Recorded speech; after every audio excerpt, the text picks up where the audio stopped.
What's up guys, this is Balázs from Racing Brick. Today we will compare the 42125 Ferrari 488 GTE with some of its siblings. I hope you saw my detailed building review of the Ferrari.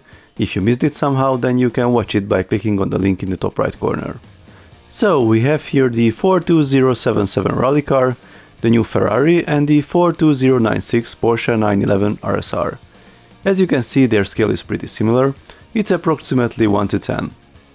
I did a comparison video previously between the Porsche and the rally car, where I explained their similarities.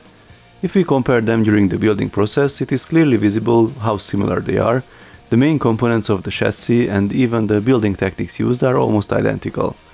Of course, the bodywork is very different, but for me it was obvious that the development of the Porsche was not started from scratch. So, what about the Ferrari? When I started building it with the rear axle, it looked very familiar, so I decided to build the chassis digitally to be able to compare it to the other two cars. Here is the rear axle of all three cars, rally car on the left, Ferrari in the middle, Porsche on the right. As you see, the concept and the overall structure is very similar. Don't get me wrong, this is not a problem. I don't expect LEGO designers to reinvent the wheel every time, but it's also good to know what can you expect from a building experience point of view. The front axles also look similar for the first sight, but the Ferrari is actually quite different. It uses a structure made of different beams in the center instead of the 7x5 frame of the other two, and the attachment of the springs is also unique compared to them. On the bottom, the new 11x7 frame is used and not the 11x5 one. Regarding the engines, the rally car has a V6, the Porsche has a flat 6, and the Ferrari has a V8. There aren't many possibilities to connect the engine to the rear differential, so the Ferrari seems to be an extended version of the rally car here. Another interesting similarity is the front support of the engine with the dual bent lift arms. They were used on both the Ferrari and the Porsche. If we check them from the top, you can see that the wheelbase of the rally car and the Porsche is actually the same, but the Ferrari's wheelbase is one stud longer. From a structural point of view, the frame of the chassis is quite different on the Ferrari, thanks to the new big 11x7 and 15x11 frames. Honestly, I'm not sure if this was a step in the good direction, as without a proper additional reinforcement, this makes the chassis and the whole body quite flexible. So, regarding the internals, we can say that there are techniques used from the previous generations, but there are actually bigger differences between the Ferrari and the other two than there were between the rally car and the Porsche. The bodywork is almost totally different. There are a few areas where the part usage was repeated, like the lower section of the door and the panel behind it, or the roof of the car, but this is more caused by the limitation of the available Technic parts for this purpose.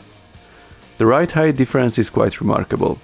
If I go back in time and check the photos of the freshly built Porsche, you can see that originally it was also quite high, more like a rally edition of the car. Well, this is what a year does with the springs, so you can also expect your rally Ferrari to become lower with time. If you are impatient, then a few tweaks might help. I will show them in a separate video. Comparing the overall look would not be fair here, as we have a customized version of the rally car and a naked variant of the Porsche, but I think we can agree that the Ferrari has much more details than the other two, even without the stickers. From a functionality point of view, the rally car was the last one that was actually playable, since that had hand-of-God steering and no working steering wheel. Here's a stock version to demonstrate that. The opening rear section also provided a quick and easy access to the engine. It had an opening hood and some additional mechanisms built in. The Porsche was already fighting for the Shelf Queen status. No hand-of-God steering, license model, not playable at all. And here we are with the Ferrari that follows this heritage and takes a few steps further.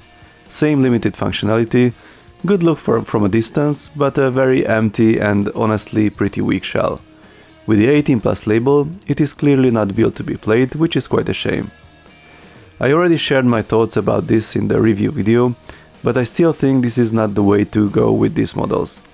I would like to see some new mechanical solutions, not just the boring old ones. Please give us adjustable suspension, active body parts, something to play with. So, this was my brief comparison of these three cars. Please let me know your thoughts in the comments. Is this really a good development path for this 1 to 10 car series? If you like this video, then please give it a thumbs up. You can also subscribe and tap the notification bell if you don't want to miss my Technic reviews and other LEGO RC videos. See you next time, bye bye!